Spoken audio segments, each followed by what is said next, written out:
Bonjour, bienvenue dans la série sur les vecteurs. Alors, nous allons parler maintenant des changements de base. Les notations qu'on a utilisées pour les coefficients oméga j et pour les qui sont les coefficients des dérivés des vecteurs de la base naturelle, ainsi que pour les symboles de Christoffel, gamma k i j, ne doivent pas inciter à considérer automatiquement ces quantités comme les composantes de tenseurs.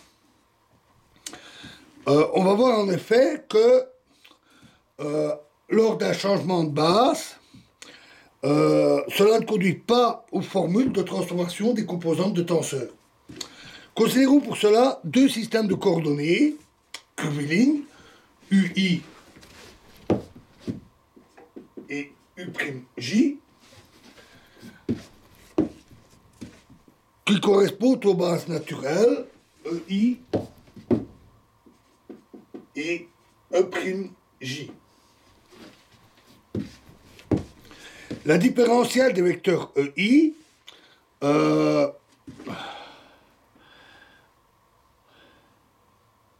c'est écrit DEI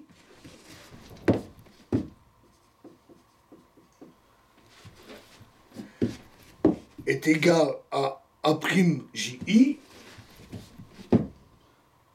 Oui, excusez-moi, je vais un peu trop vite.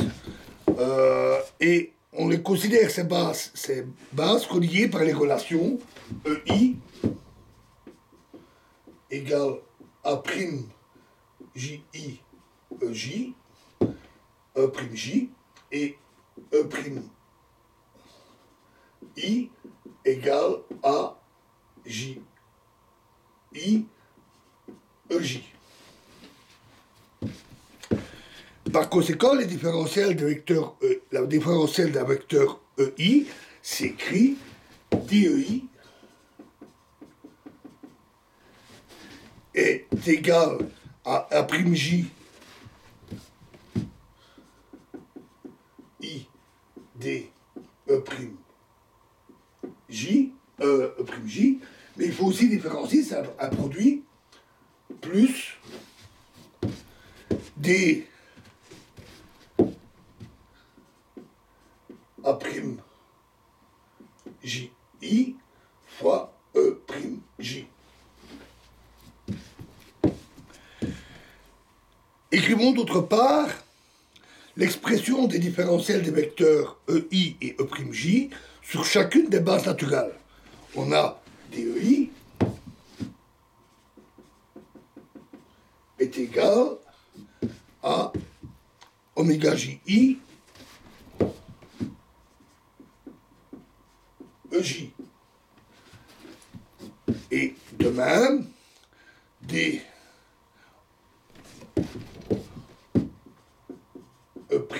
E'L est égal à oméga ML fois EM. Oméga prime. D prime égale oméga prime E'M. On identifie les deux premières et on utilise et on substitue dans la deuxième relation et on obtient alors oméga J est égal à A'Li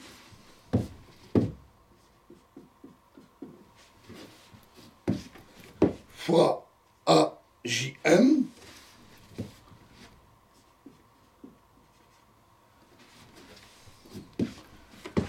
fois oméga prime ML plus AJI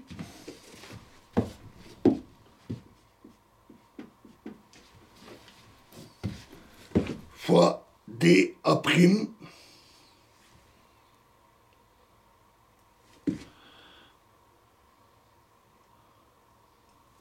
j'ai une erreur.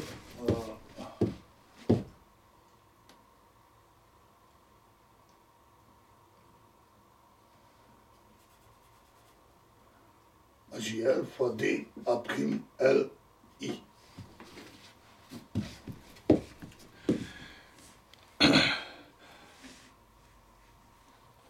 C'est la formule de transformation des composantes oméga J lors d'un changement de base, et on voit qu'elle ne correspond pas à celle des composantes d'un tenseur, parce qu'on a un terme supplémentaire dû à la différentielle des matrices A.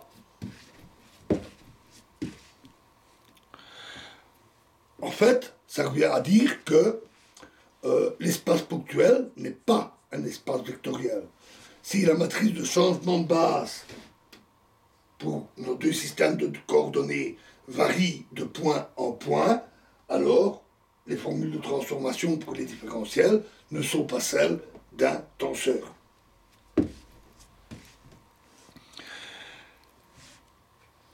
En exprimant ces quantités en fonction des symboles de Christoffel, on a gamma k I J. Je vais mettre J pour garder ma notation. Fois D UK égale A' LI fois AJM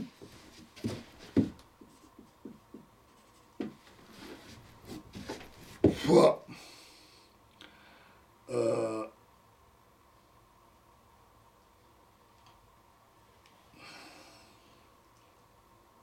gamma KML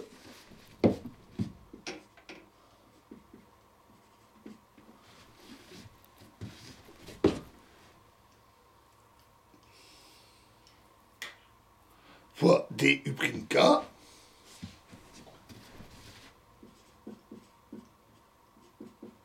plus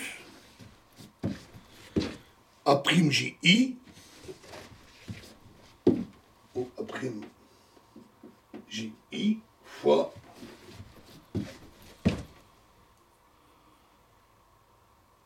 DA'KI DA'KL KA'KL.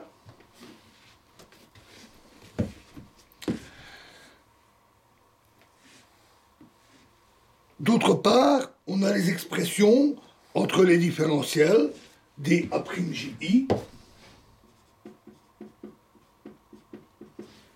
est égal à DK'A'JI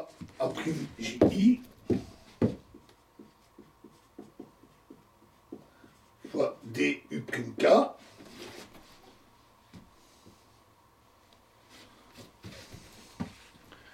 et DU'K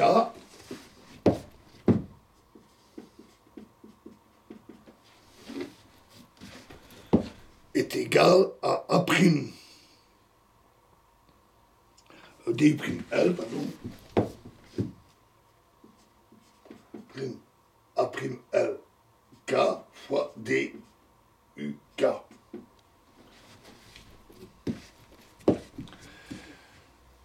Et en reportant dans la relation pour les symboles de Christoffel, en identifiant les coefficients des différentiels DUK, on trouve que gamma KJI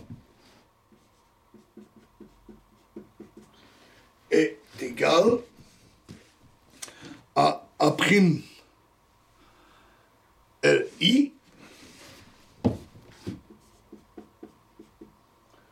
fois AJM fois A'HK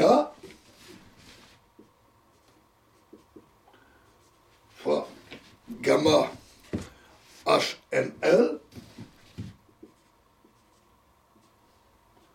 plus A'JL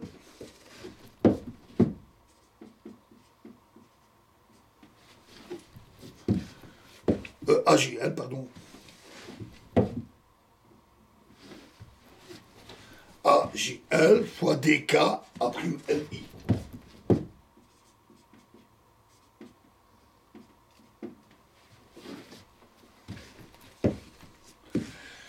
C'est la formule de changement de base des symboles de Christoffel, qui diffère de celle des composantes d'un tenseur par le terme supplémentaire AJ fois la différentielle, la dérivée de A'. En fait, à nouveau, ça exprime que l'espace ponctuel n'est pas un espace vectoriel. Hein, je vous avais dit, c'est différent. Alors, calculons l'expression maintenant des variations élémentaires DEK, des vecteurs réciproques EK d'une base naturelle EI.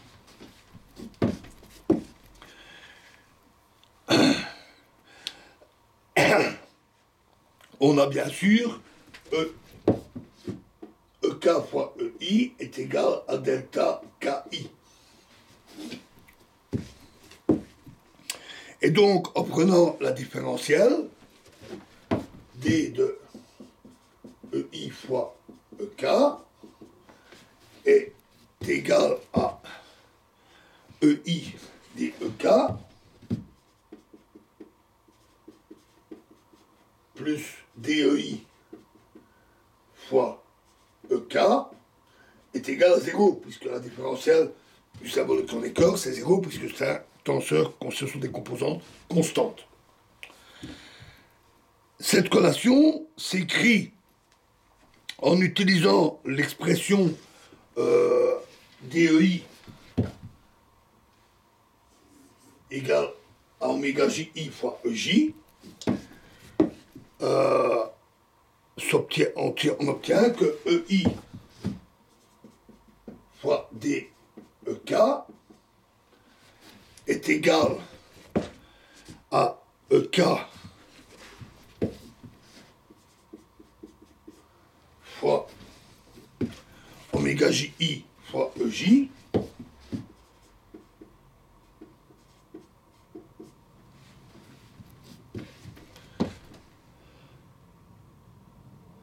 égale moins EK fois oméga J fois I, c'est-à-dire moins oméga J fois delta KJ, hein, le produit des deux vecteurs, est égal à moins oméga KJ, KI.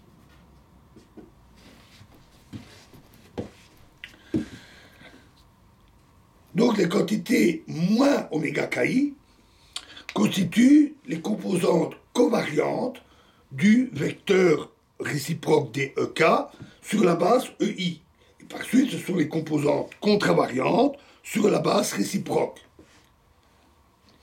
On a donc finalement que DOK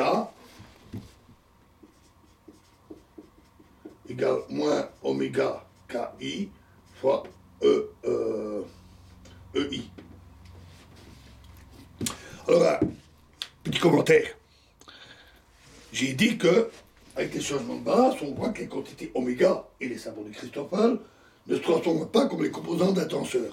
Et ici, on vient de dire que les oméga sont les composantes covariantes ou contravariantes des vecteurs de base, ou de leurs dérivés, de leurs différentiels. C'est pas contradictoire parce que ici on parle de composantes d'un vecteur, donc on considère seulement comme variable les composantes i à k fixé pour un vecteur de base réciproque ici donné, ou pour un vecteur de la base naturelle donné. Donc on considère ici les symboles J. Et donc c'est une composante d'un vecteur quand on considère qu'un seul indice. Mais si on considère les deux indices, les changements de base montrent que ce n'est pas un tenseur du second ordre.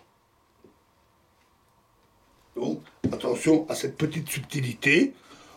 Bien souvent, on utilise pour les calculs, les démonstrations, l'exposé, et oméga sont bien pratiques pour expliquer, démontrer tout ça. Mais ce qu'on utilise le plus souvent dans la pratique, c'est les symboles de Christoffel. Et eux, il n'y a pas photo, ce ne sont pas des tenseurs, tout simplement. Voilà. Voilà, alors, dans la prochaine vidéo, donc, nous quittons toute cette élaboration et cette étude des symboles de Christoffel, nous l'utiliserons abondamment dans la suite, et nous allons parler de quelque chose de fort intéressant. Nous allons parler de l'équation des géodésiques. Je vous remercie.